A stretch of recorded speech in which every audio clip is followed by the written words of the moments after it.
G'day legends, I hope that you're having a fantastic Sunday. Now I'm feeling a little bit under the weather today, so I'm going to try and keep this video shorter, but I know I say that every time and it is a lie, but we do have some very interesting bits and pieces to go over today. We're going to look at an all-land Russian drone shot down by a propeller plane in a very interesting video. We're going to look over the maps and some things that are happening there and some concerning things, as well as some intel that I was sent across about that North group we keep hearing about that could potentially launch into Kharkiv or Sumy, as well as the mass missile attacks across Ukraine yesterday. As of course, we have right now, as I'm recording this, there are reports that air defense in Crimea is active, of course, that being Russian air defense active by ATACMS coming into Crimea. Now, what has been hit? What is the destruction? What is the interception? We have no idea.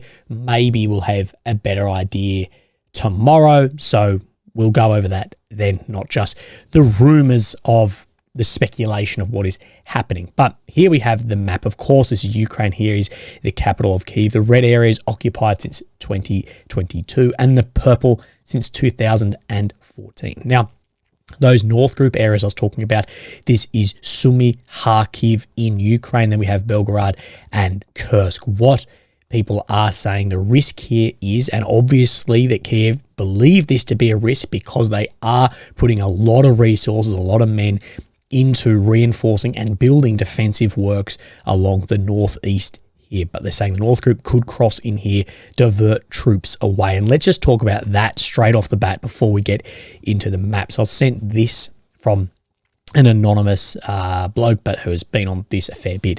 In regards to operational issues, as you pointed out, of Russian Army Group North is growing in capability. Its purpose is to coordinate Northern Russian and Belarusian elements under one command. As I said previously, while these forces are growing in capability, the threat of an attack is not imminent. But we had a similar assessment to that they don't need to attack to have, I guess, tactical relevance. Just being here means troops need to move away, as well as with Belarus, the training that area troops like Russian troops have gone into Belarus to train, as well as like Wagner PMC have trained many Belarusian forces as well. But let's go down and actually have a look at the maps straight off the bat. Now, we do have up this so we can see what has changed over the last 24 hours. Now, this area between Solovov and Berdachi, this is what we spoke about yesterday on the Telegram, and if you're not part, you should come and join it. There's a lot of speculation reporting from Russian channels, Russian pages, that there were an amount of Ukrainian troops stuck in here. They became encircled, these troops, apparently from the 115th Brigade, and that there was a phone call between Russian and Ukrainian commanders in the area, and then there was a successful surrender. Now, what I will say at the moment is that is just speculative reporting. I haven't seen anything to 100% prove this, but as well, anything like this, it's very hard to then have proof of it with the informational war that is going on. But we did speak yesterday about the threat of this happening. So we see this is the movement right here, and that was what we spoke about, the danger. And as well, we're seeing just to the south of Keramik a similar thing happening to look at this in here and that. So I do think over the next 24 hours, maybe we will see this close up here. But we did have troops that got surrounded in Avdiivka before and had a surrender. That was when all of that fell over. Let's have a look. So we also have that Osheretne has come under control, as well as Berdachi. So we do have as well evidence that that has happened. So Berdachi, here we have then this video of not a Russian flag, but a Russian brigade flag, like a unit's flag here on this far building on the western side. So we see that flying there. You can see the destruction of everything here, but that is then geolocated. That's a later one to this building. So we see this intersection just out here. So we're talking in this area.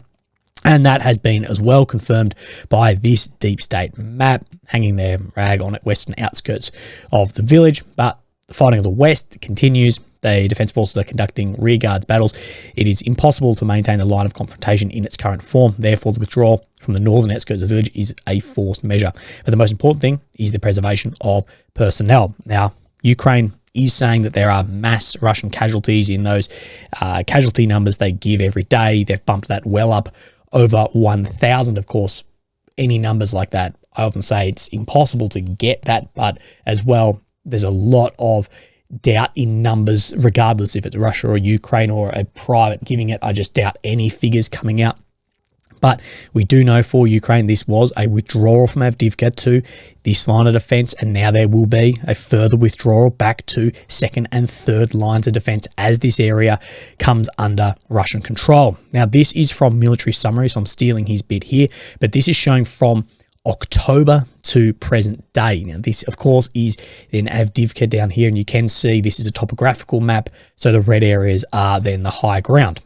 You can see this movement, back and forward, but overall, coming to the west and creating these blossoms, as people will call it. That was the fall of Avdiivka up until now, what we are seeing then today out and around Urmansk, Osheretny, Karamik areas up in here. So it is interesting to see how this is shaping here as well. People keep saying the ground lines of communication here, but that fattening, that blossoming here, it is then protecting those and increasing those lines of support, logistics into these areas, that it's not as concerning as when it was really thin. So I'm not sure. Everyone's saying, well, the Ukrainians sort of keep saying, well, we're purposely overextending the Russians here. That's what I keep hearing.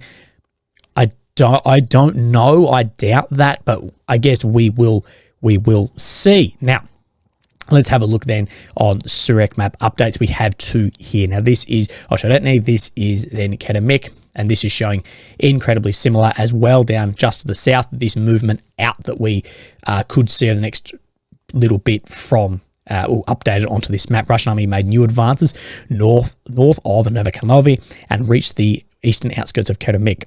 Due to the worsening situation, Ukrainian army retreated from the other side of the ponds. Meanwhile, clashes are approaching to the southern outskirts of here, to the other side of the ponds in this direction here. Then we have a second update for the day here. Now, you can see to a degree, this area of the ponds has then been updated to come under red.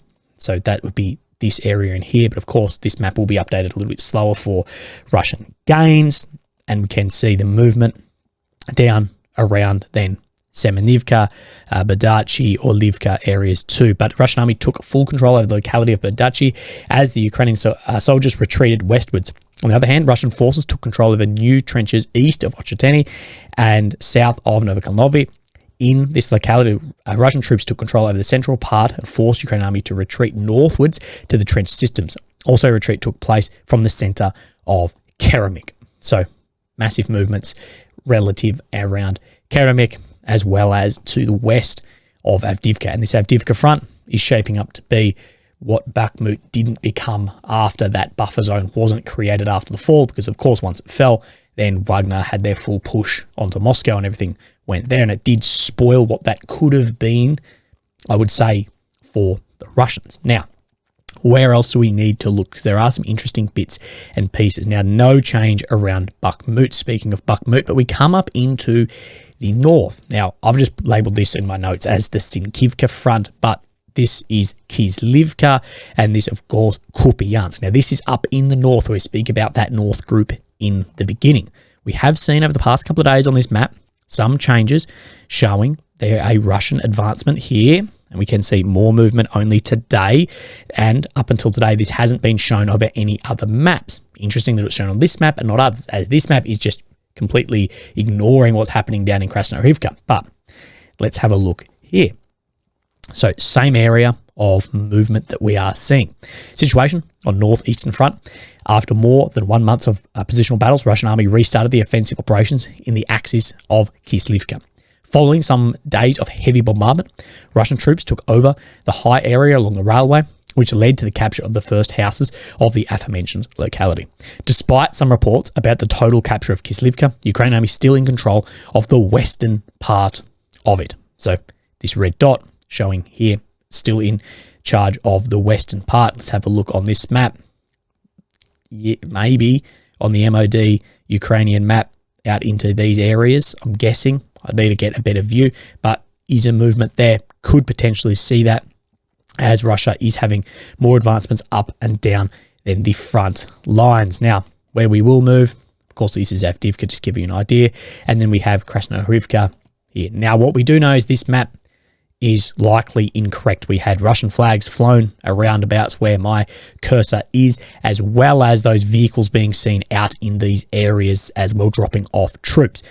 Potentially could be grey zone, putting flags up, whatever. I'd likely say that it is red, more similarly to what we are seeing on then the Syriac maps here. So what you can see is this road where this has come, this is this major roundabout intersection, as well as here you can see these buildings, the industrial facilities, just to line you up where we are.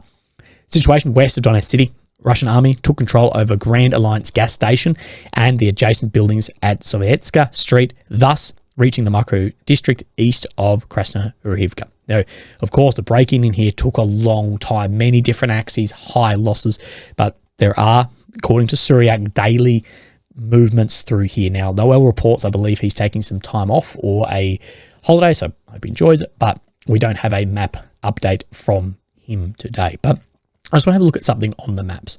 So what we hear about is Ukraine's goals, of course, to clear back to their 1991 border. But there are major areas in here. Even if we look at big battles like Avdiivka, then we look at Bakhmut and areas like that, and just the amount of sheer human cost to both Russia and Ukraine of that, and the civilian cost, of course. But just look at the scale of what something like Donetsk is compared to Avdiivka. Like Avdiivka basically is a suburb of what is the wider here, Donetsk, Makivka, as well as then you come right down, of course, then Mariupol. Of course, we know the loss of that and the huge losses in here, as well as the massive reconstruction under here. But then we come down into then Crimea and we look at areas like Sevastopol and just the scale of the undertaking of that operation. And this is where people's doubts come in, especially with manpower funding issues. And speaking of manpower, someone made a really good point yesterday, and we see, I think Wall Street Journal spoke about it today, that there's going to be pressure on Ukraine to show results from the money that's just come through. And we know that. But with the manpower issues is not something you can fix quickly. It takes months to do. And guys should have been, if they're going to mobilize, it should have been mobilized well earlier. Now is very late to be mobilizing. Now, I know Ukraine came out and said we're going to give the NATO standard of 4 weeks. I can't remember who said that, but it was maybe the Eastern Commander. I can just say from my experience, NATO standard is not 4 weeks. I don't know where they've pulled that number from, but you know, the typical standard of training is 12 weeks basic, 12 to 15, like minor infantry, you know, school of infantry stuff, way longer for armored stuff, whatever. But again, even at the absolute minimum, because the mobilizations haven't really been called up yet. Yes, I know they haven't stopped, but to mobilize hundreds of thousands, tens of thousands, we will see what then occurs here. And this is just some foreshadowing into what we're going to speak about later with reconstruction funding, as well as military funding later into the war and where that then goes. But let's have a look at these missile attacks. As we know, overnight, Russia launched more missiles into Ukraine. Ukraine launched some out into facilities as well. And we don't really have really good confirmation on what was hit there either. But first off, let's look at this. So this was from Noel, as well other pages are backing this up. Numbers shared by the Ukrainian Air Force of the missile attack that happened overnight. Shot down 6 of 9 KH-101s, 8 of 9 KH-59s, 0 S-300s. Typically, those are going to be used up around Kharkiv, so up around here where it's a lot shorter range weapon than these other ones. Half of the Iskanders, 0 of the Kinzhals, and 6 of the 8 Kaliber cruise missiles. So as you can see, as air defense limits, even less of these are being shot down. Typically from the 100% that Ukraine claim of hitting these, it's now down, you're talking 50 to 70%. But this is also shared here of the flight paths of these Russian missiles. Interestingly, almost all rockets moved through the Kyiv region. Interestingly, is the Kyiv region is where we would presume and where we know from some footage of where the mass of the Patriot systems should or will be. Of course, the Patriots are the ones you want to intercept some of these systems, or the only system that can intercept some of these, as well as you can see the flight paths, how then they move around to avoid areas, say Moldova, Romania, but as well as to negate certain areas where there may be further air defense. And we do know a lot of these having decoys on them as well, especially these KH-59 and 69 weapons. But I just think this was very interesting to have a look at it, the flight paths into here, but have a look at how westwards that a lot of these, the majority, are assaulting. That right out near Lviv, Ivano-Frankivsk, that they're going way west. Now, yes, there is a element of trying to hit then critical infrastructure, and we know that a lot of that energy has been hit, but I do question here too, is there hitting on warehouses of equipment? Because this is where then we would expect it and have that effect of it flowing on through, as well as strikes in Dnipro. We also know that there was drones over Odessa as well. Now, this was from France 24. This was shared by Kyiv Independent and everything as well. But that Ukraine's energy minister put on Telegram that there was Russian strikes around Dnipro, Lviv, and Ivano-Frankivsk, as we see in those images. DTEK, Ukraine's largest private energy company, said its 4 thermal power stations were hit. So all 4. The enemy, again, massively shelled the Ukrainian energy facilities. The company's equipment was seriously damaged. At this very moment, energy workers are trying to eliminate the consequences of the attack. Now, we don't know how severe the damage is to those, but we do know DTEK has been hit incredibly hard with these missile attacks and has lost a massive amount of its generating capability. Now, Zelensky has then said this online, that today's Russian missile attack targeted Ukraine's energy system and its various facilities, including power grid and gas transmit system. It's critical that such strikes do not become routine for the world. I'm grateful to all the leaders who responded to them, including by condemning Russian terror and contacting partners who have the necessary air defense that could be used in Ukraine, as well as relevant missiles. So asking for more systems and more missiles for those systems. We know Ukraine's not having much luck finding them, either from Greece or from Spain, finding the systems that they need to do that. Now, what we have spoken about in length over the past, I want to say maybe 6 or 8 weeks, I know time gets away from me, is Russia is having a lot more success with the Iskander missiles as well as ISR over Ukraine. So today is no different. So we have this footage that's come out today of an Iskander striking these hangars in the Dnipro region. See these here? And we're looking around where my cursor is. We'll see an Iskander strike. Now, yep, didn't land dead on these. Iskander is an incredibly powerful missile, and you can see the burning and the damage to here as well. You can see the hole where it landed. So yeah, it was 10, 15 meters off direct hit on these, but don't get me wrong, there'd still be massive, massive damage to what those are. Iskander is a very large system, and this is geolocated to this airport here. Now, it's hard because these are taken on obviously a different day, but out in Dnipro region, and we're seeing more and more blatant, clear, obvious ISR capability and strikes by weapons like the Iskander over these areas deep into Ukrainian territory. What we've spoken about is there has been some change by Russia that has increased and made these attacks more successful. Now, he says this, and it's very hard to sort of piece together exactly what he's saying, especially when it's translated, so I get someone to do it for me. But Dnipro is snatching online right now by the second. Previously detected targets are further reconnoitred from drones. The senior in command post makes a decision. The coordinates are immediately transmitted to the firing positions, and the target is destroyed by an Iskander, already preparing for firing, or by other means. Ping is essentially equal to the flight time of a rocket. Now, what does this actually mean? In other words, this is the kill chain. So what kill chain is for a call for fire, or when you've seen something to get it, is how long between you going, I see this, before something then hits it. Add radio to, operations, radio to here, radio to there, and then eventually something comes in. And we know Russia had huge problems with this in the beginning. The guys were calling for artillery, seeing something, and either nothing came, or it took that long to get permission, or the priority to put something on that, put a rocket or a missile or artillery, that then it may have moved or become irrelevant at that point. But what we had said, and we've said this for a month and a half now, is that kill chain has seemingly improved. And he's saying this from detection straight to the command post. They make the decision of what is this, coordinates straight to the system of whichever it is, and then straight on from there, as well as that some systems can be laser guided as well. So it has been definitely an increase in that kill chain and how quickly that works. Secretary of Defence has said this, and this was shared by the MOD. This is a UK Storm Shadow production line. We're building the missiles that have been so devastating in Ukrainian hands.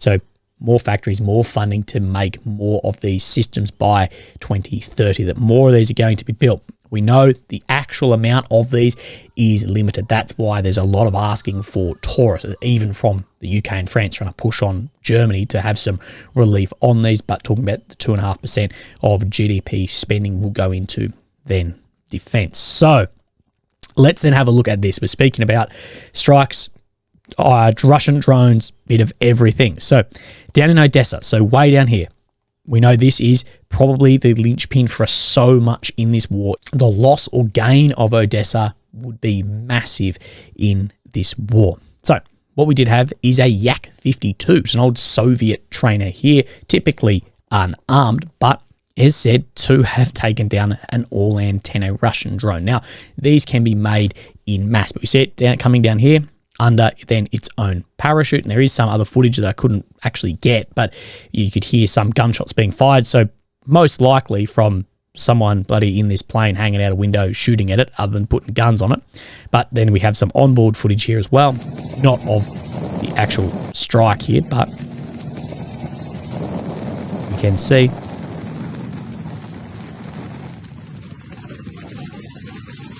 then the all-an coming down over Odessa. Very interesting to see those being used in that case. Many have said, well, we need A-10s to do this. A-10s air-to-air, it's not the system for it. A-10, a Warthog, is a air-to-surface fighter. Well, primarily that's what it's there for, but either way.